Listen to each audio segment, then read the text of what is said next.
Evangelho de João, capítulo 13, a última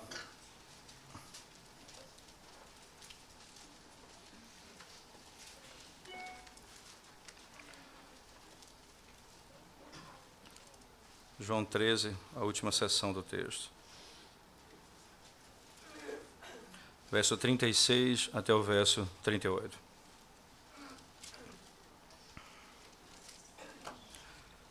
Diz assim a palavra de Deus. Perguntou-lhe Simão Pedro: Senhor, para onde vais?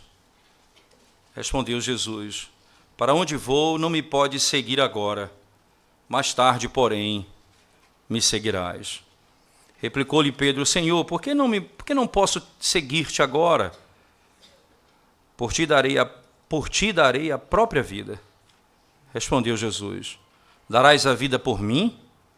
Em verdade te digo, que jamais cantará o galo antes que me negues 3 vezes. Vamos à presença de Deus em oração mais uma vez, irmãos.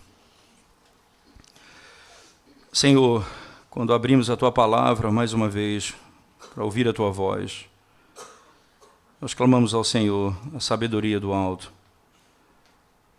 a iluminação do Santo Espírito de Deus, a fim de contemplarmos as maravilhas do Teu Evangelho. Pedimos isso em nome de Jesus. Amém.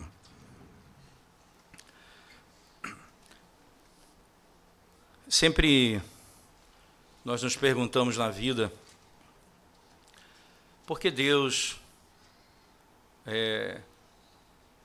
trata distintamente com pessoas. Por que o pecado de um é fraqueza e porque o pecado de outro é iniquidade?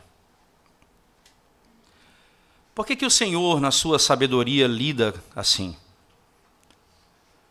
É óbvio que a Escritura, ela revela uma tensão e entendo que não é exatamente por outra razão, senão exatamente nos mostrar a verdade desse tema, que essa narrativa de Pedro, ela vem imediatamente após o que acaba de acontecer com Judas, sendo ele entregue a Satanás para que ele faça aquilo que ele veio fazer. O desejo do coração de Judas é iníquo e ele não tem esperança para ele, não tem saída para ele. Mas não porque Deus, e é interessante que o caminho que Cristo percorre tentando demovê-lo da sua prática anteriormente na narrativa, revela com o juiz que o indivíduo peca, não porque Deus simplesmente decretou o seu pecado, mas porque o indivíduo é o autor do seu pecado, ele peca por sua própria consciência. Daí o texto reforçadamente enfatiza que o Senhor está falando com ele, como que clamando e chamando o arrependimento, para que claramente fique visível diante de todos que aquele que pratica tal pecado não faz porque está obedecendo os decretos de Deus. Ele faz por causa da sua natureza, por causa da vontade do seu próprio coração. Por outro lado, você tem a história de Pedro, que é narrada nesses versos finais, que faz a mesma coisa, mas não nega, não no sentido de trair Jesus.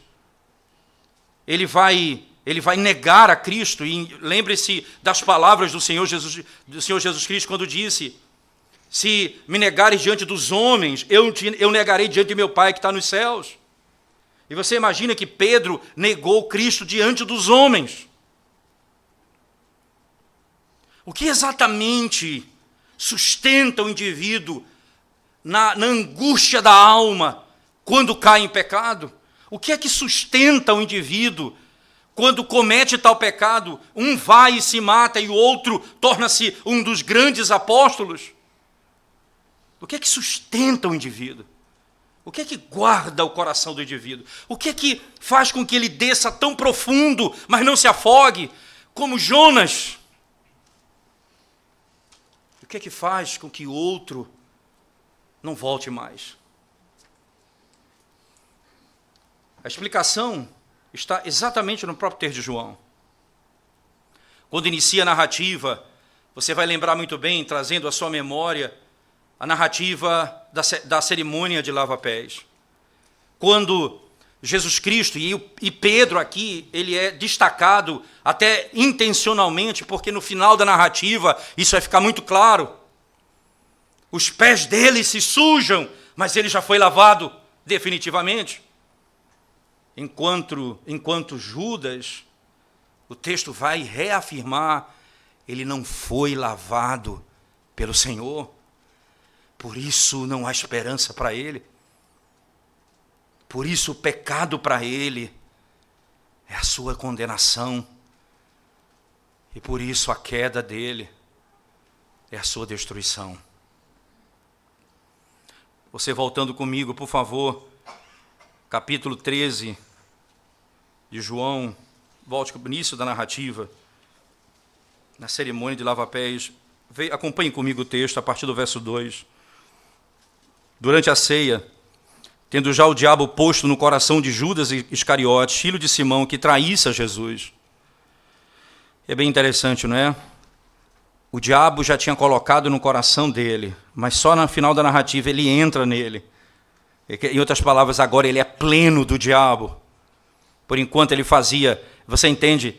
E Pedro andou ali nesse caminho. Você lembra bem, né? Quando Pedro chega num dado momento da história, quando Cristo diz assim, eu preciso ir para Jerusalém, e lá em Jerusalém eu vou sofrer, eu vou morrer, eu vou ser sepultado, e ao terceiro dia eu vou ressuscitar. Pedro diz, Senhor, tem misericórdia de ti mesmo, não passe por esse tipo de sofrimento. Em outras palavras, Jesus diz, arreda-te, Satanás. Você percebe que eles estão ali no conflito muito próximo na narrativa. Arreda-te, Satanás, porque não cogitas das coisas de Deus, e sim dos homens. Porque esse é o espírito de Satanás, que nos livre da cruz, nos livre do sofrimento, mas não do pecado, que nos livre da aflição, mas não do pecado. Satanás vai conduzindo o indivíduo dessa forma, e nós lutamos para ser livres da aflição, mas não livres do pecado. E Pedro é repreendido por Cristo, como quem está influenciado pelo Espírito que impede Jesus de chegar à cruz do Calvário. Satanás já estava, acompanha comigo ainda, verso 3 do mesmo João 13. Sabendo este que o Pai tudo confiara às suas mãos e que ele viera de Deus e voltava para Deus, levantou-se da ceia, tirou a vestimenta de cima, como já aprendemos isso, e tomando uma toalha, cingiu-se com ela, deixando a sua glória, reveste-se de servo.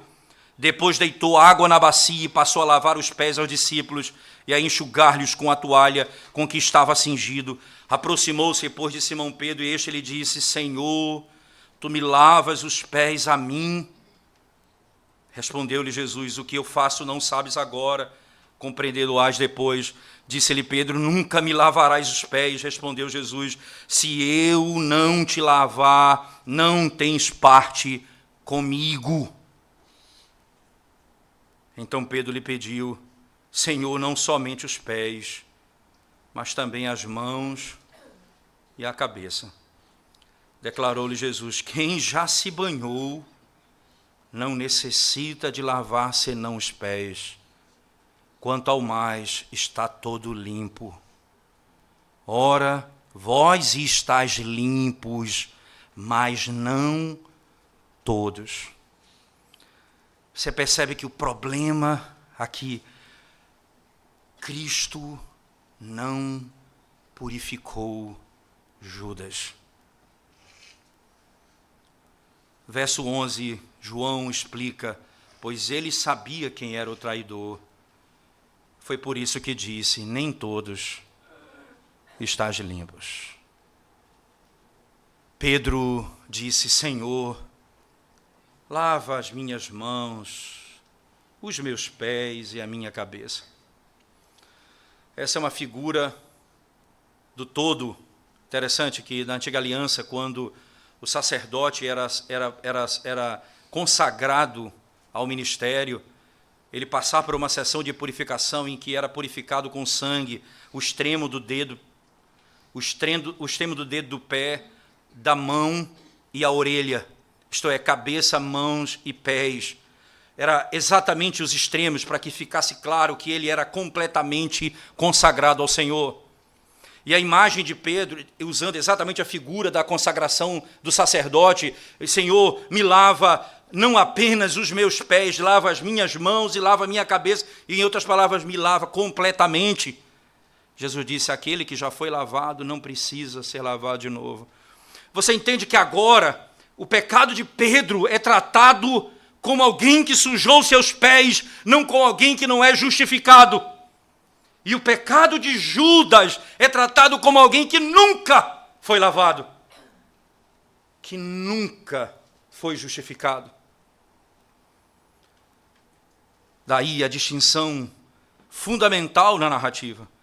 Daí a razão pela qual essas histórias se fundem. Dois apóstolos, dois destinos bem distintos, e no final, mesmo parecidos na prática do pecado, são alvo da graça. Pedro é alvo da graça que Judas nunca conheceu. Que Judas nunca conheceu. Você sabe qual é o seu problema hoje? E esse é o seu maior problema hoje. Não é porque você não lavou seus pés, é porque você não foi lavado completamente pelo Senhor.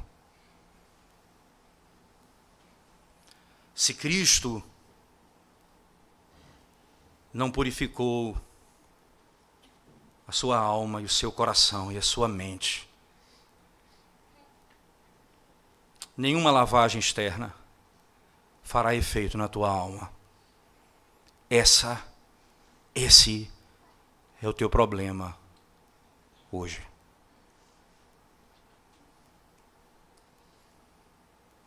Pedro sujou os pés.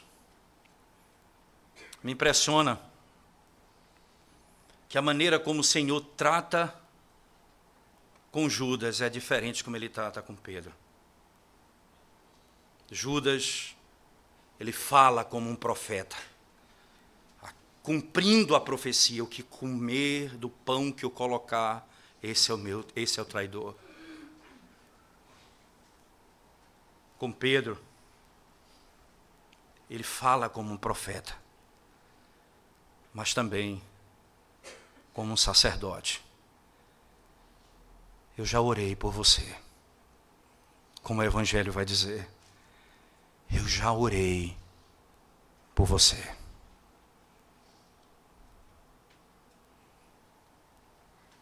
Satanás quer peneirar a tua vida, Pedro, mas eu já roguei por você. Ele não apenas fala como um profeta, mas ele cura e intercede como sacerdote.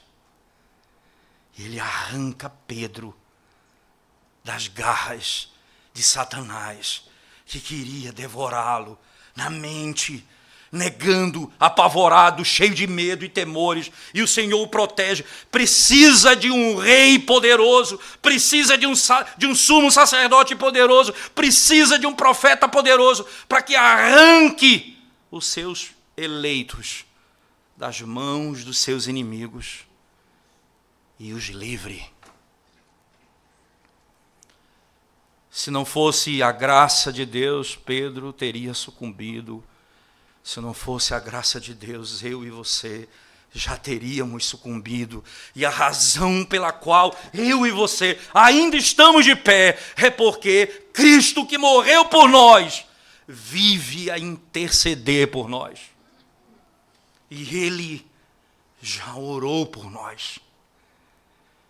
É por essa razão Ele diz: eu não rogo pelo mundo, Ele vai dizer em João 17, mas por aqueles que Tu me deste.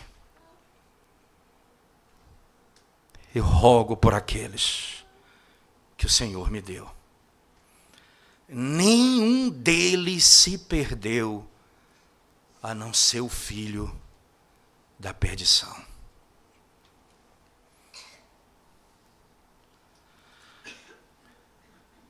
A lógica da narrativa, ela encontra a glória da graça do Evangelho de Cristo, que sustenta o homem no limite da sua vida. O limite.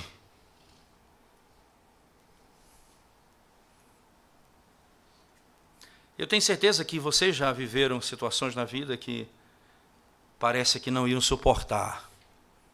Como também já vivi na vida situações que eu pensei que eu não ia suportar. Angústias de alma, nas muitas noites sem conseguir dormir.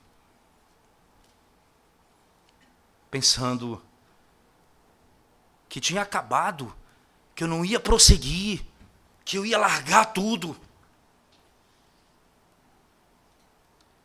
Até que, numa dessas madrugadas, abro a palavra de Deus e lendo as Escrituras, buscando o socorro do Senhor, me deparo com a palavra que diz: nós não somos como aqueles que retrocedem, nós vamos adiante. Nós vamos adiante. Nós não voltaremos. Nós não vamos olhar para trás. Nós vamos para frente.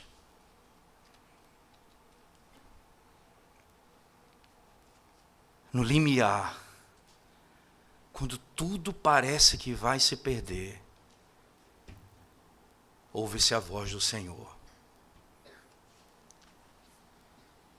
Foi assim com Pedro. Não pense você que Pedro não passou por algo parecido com isso.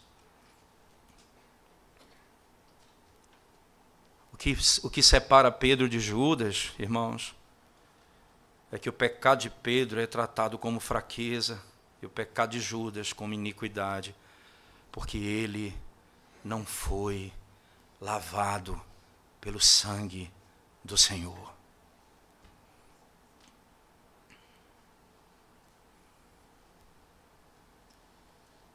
Como eu posso confiar em mim mesmo, irmãos?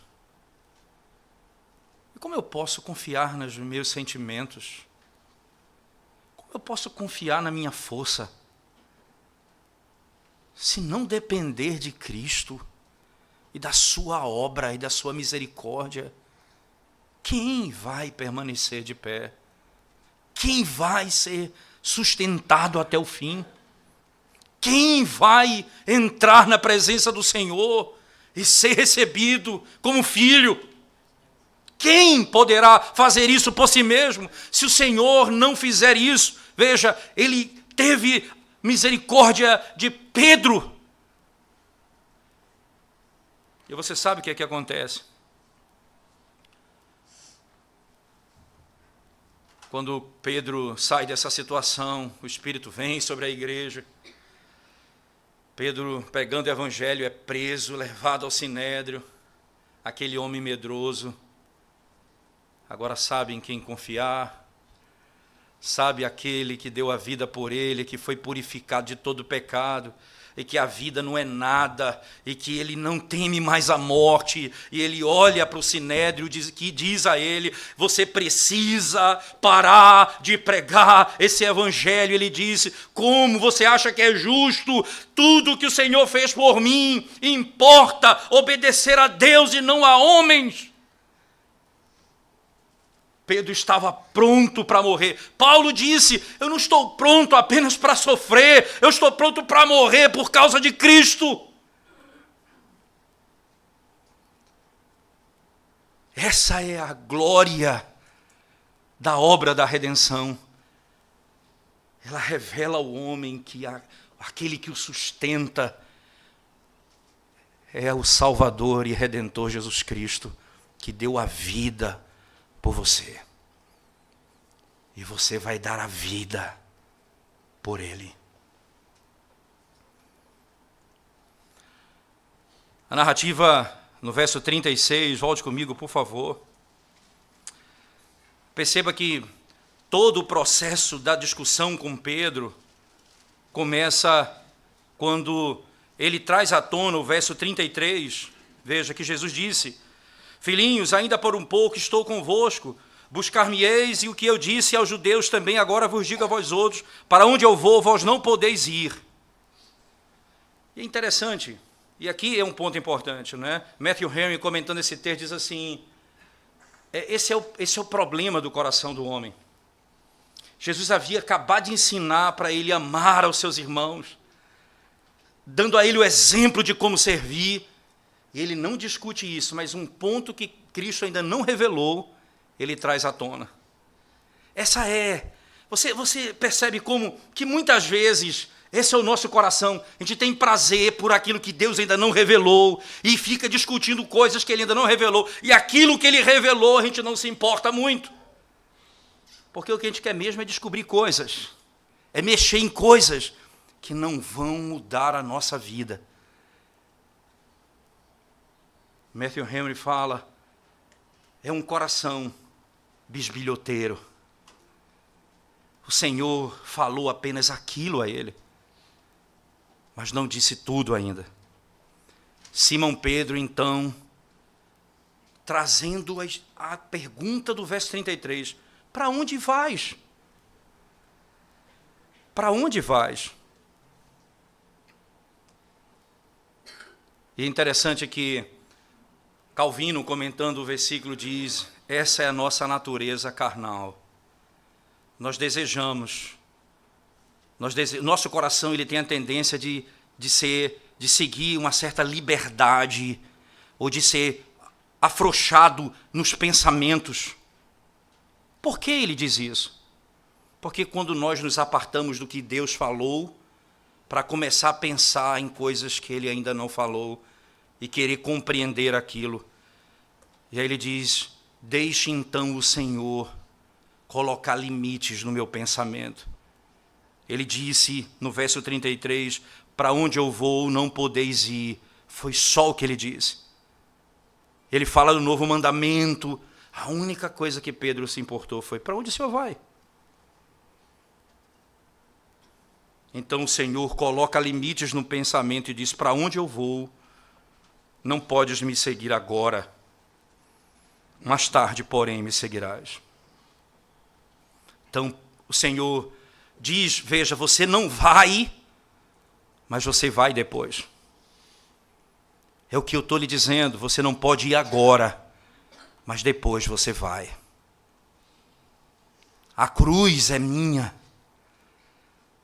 Eu vim para esse fim. E esse é o meu objetivo.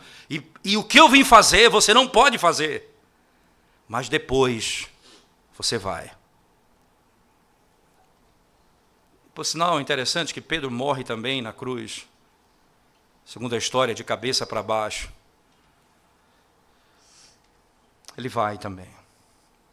Porque os discípulos que seguem a Cristo tomam a cruz e morrem a cada dia para si mesmo. Todo discípulo do Senhor, como já falei certa vez, Thomas Boston disse, Deus só tem um filho sem pecado, Jesus Cristo, mas nem um filho sem cruz. Nenhum filho sem cruz. Só um que nunca pecou, mas nenhum que não tenha passado pela cruz.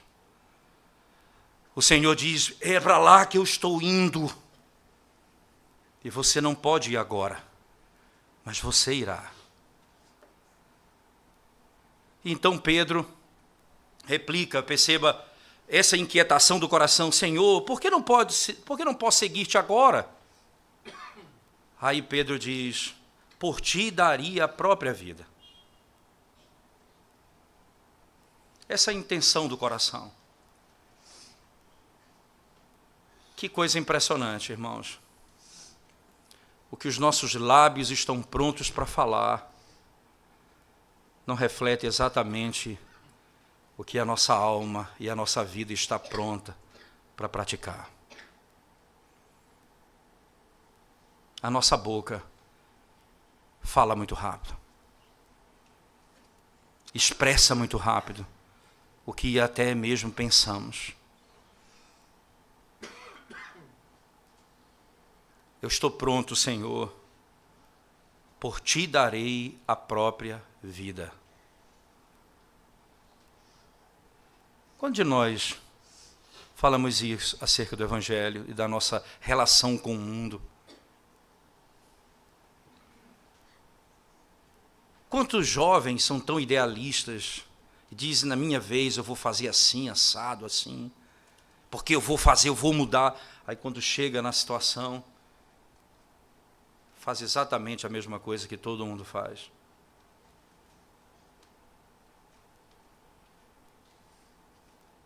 Tanta mudança que a política brasileira é igual. Você não sabe quem é diferente. O coração do homem pronto para dizer, eu estou pronto para dar vida pelo Senhor. Mas Jesus diz a ele, darás a vida por mim?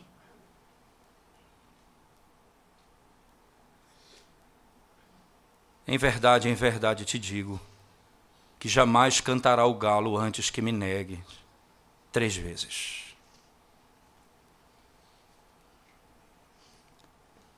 Você vai dar a vida por mim? Eu te digo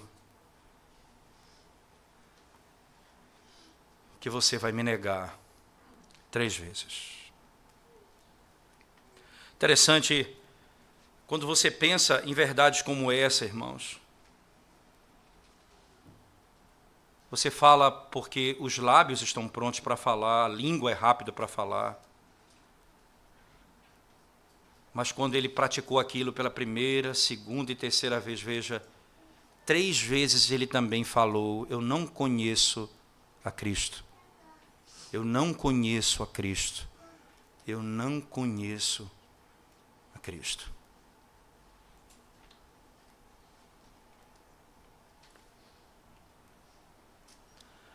É verdade também. Quando a fatalidade e o pecado de Pedro se revelam de modo tão claro, o que significaria a mortificação do pecado de Pedro? Qual era a fraqueza de Pedro? Ele temia os homens, ele temia a morte. E quando nós tememos os homens e a morte, nós temos a tendência a pecar contra o Senhor diante dessas coisas. O que é exatamente que você teme? O que é exatamente que você teme? Se não for o Senhor, aquele que você teme, o dia que você enfrentar os teus temores, você vai pecar contra o Senhor.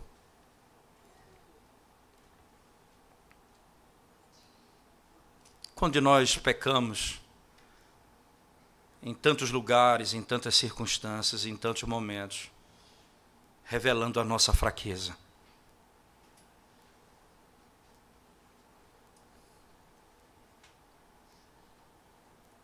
E o Senhor vai fazer de Pedro, veja, assim como ele diz, o que eu te faço agora, você não vai entender o que eu estou fazendo agora.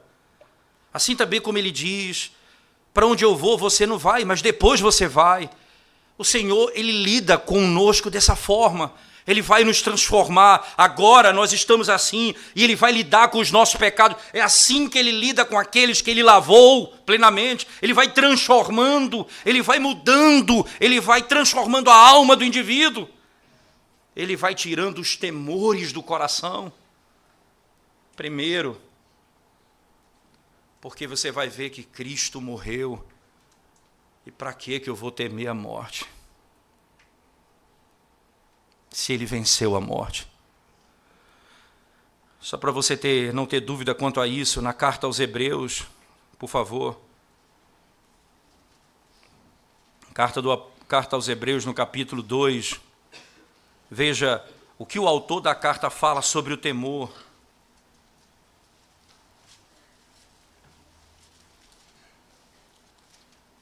Hebreus capítulo 2, acompanhe comigo, por favor. Ele diz assim, verso 14 em diante: visto, pois, que os filhos têm participação comum de carne e sangue, destes também ele igualmente participou, para que, por sua morte, destruísse aquele que tem o poder da morte, a saber, o diabo, e livrasse todos que, pelo pavor da morte, estavam sujeitos à escravidão por toda a vida.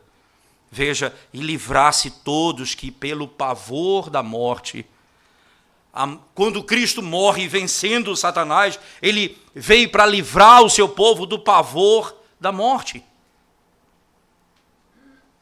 Ora, nós tememos homens, e muitas vezes, ao temer os homens, nós tememos perder a nossa condição.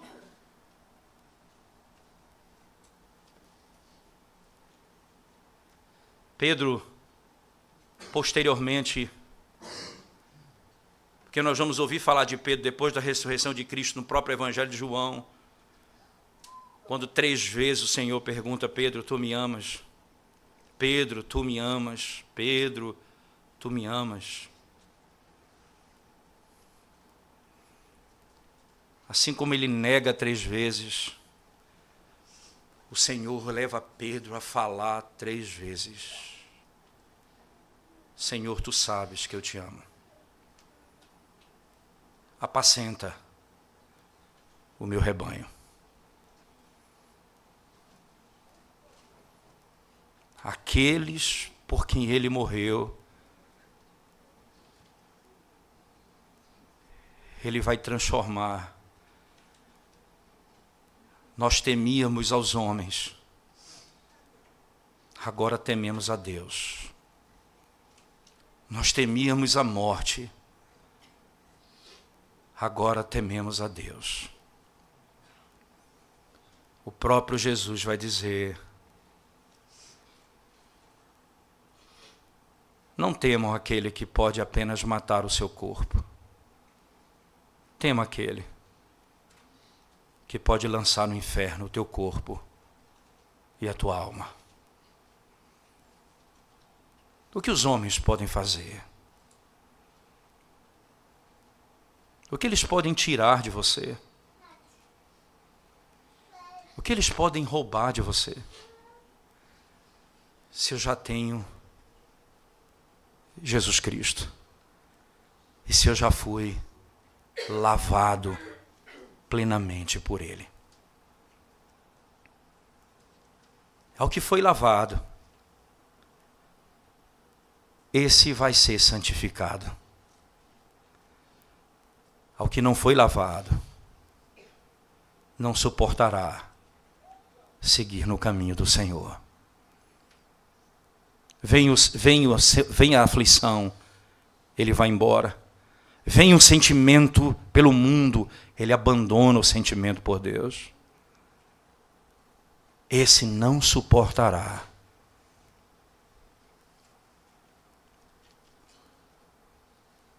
Então eu digo a você mais uma vez essa noite: você sabe por quê que longe de Cristo, sem o Evangelho de Cristo, sem o sangue purificador do Cordeiro, você sabe por quê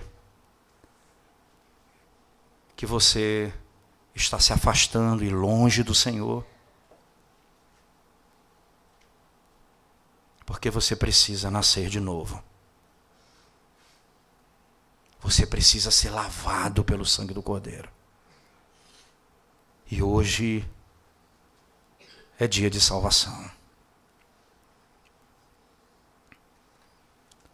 Mas você, irmão, que foi lavado pelo sangue do Cordeiro, com as suas lutas pessoais, suas fraquezas, contínua luta contra o pecado, a busca por uma vida santa, fraquezas, lutas, é necessário você entender que o Senhor há de te transformar e de te fazer cada dia mais parecido com Ele. Como fez assim com Pedro, que não temeu a morte. Quando já tinha temido a morte, não temeu mais uma vez, porque creu no Evangelho e o que Cristo havia feito por ele era suficiente.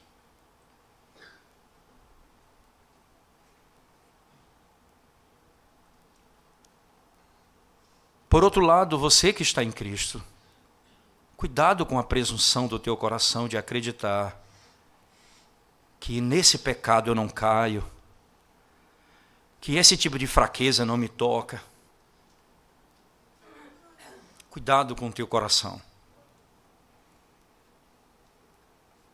Porque com toda a convicção, Pedro disse, eu estou pronto para morrer pelo Senhor. Esse era um pecado que ele jamais imaginava cair.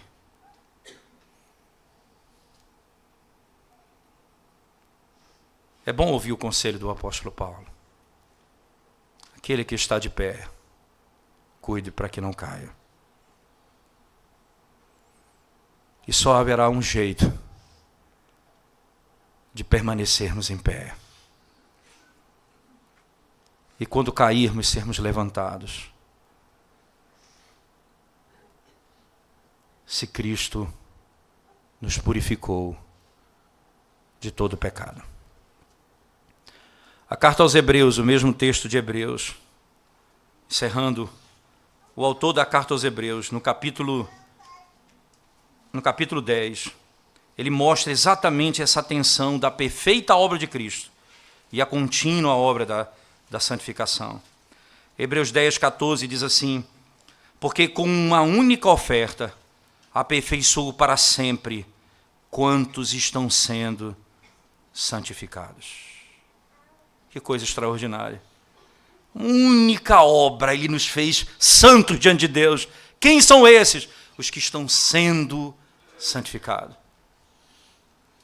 O autor, o apóstolo Paulo na primeira carta aos Coríntios, no capítulo 1, veja a linguagem que ele utiliza para se referir à igreja do Senhor e como essa verdade permeava o pensamento e o coração da igreja do Senhor.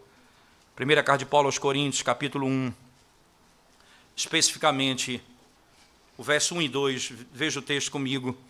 Paulo, chamado pela vontade de Deus para ser apóstolo de Jesus Cristo, e o irmão Sóstenes, a igreja de Deus que está em Corinto, aos santificados em Cristo Jesus, chamados para ser santos. Que coisa impressionante. Aos santificados, aos que já foram purificados plenamente, chamados para ser santos. Em outras palavras, irmãos, você foi chamado para ser aquilo que você já é. Você não foi chamado para ser algo melhor do que você é. Você já é filho de Deus em Cristo Jesus. Você foi chamado para ser aquilo que você já é, isto é, para ser transformado mais e mais à imagem daquele que você creu. Por uma única oferta, ele aperfeiçoou para sempre os que estão sendo santificados. Jesus disse a Pedro, já fostes lavado, precisa lavar os pés diariamente. O problema de Pedro era a fraqueza que precisava ser fortalecida pela vida, pela comunhão, pelo entendimento do Evangelho. O problema de Judas era iniquidade, porque nunca foi lavado pelo Senhor. Está posto diante de você, diante da igreja hoje, essa verdade. Clame ao Senhor, como Pedro hoje. Lava-me, Senhor. Lava-me completamente. E então eu serei limpo. Vamos orar ao Senhor mais uma vez, irmãos. Ó Deus,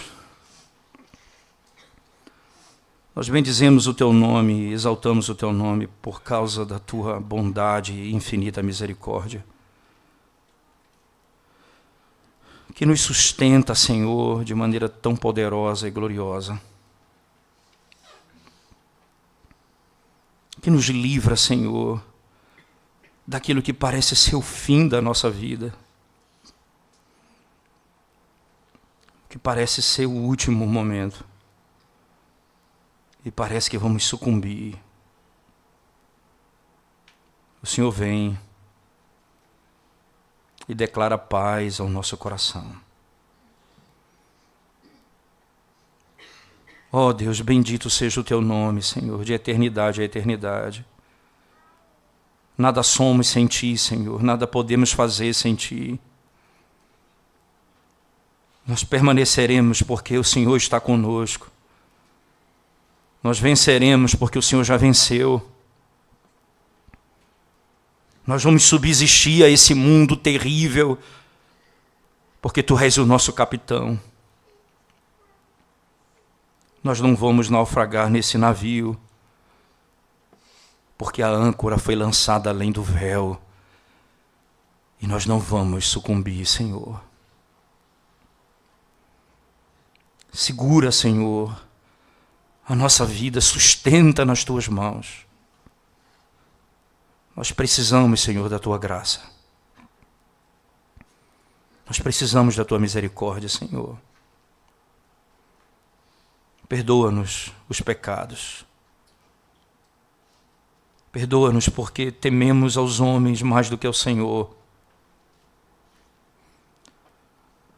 Porque tememos, ó Deus, a sociedade, a pobreza, as dificuldades, mais do que tememos ao Senhor.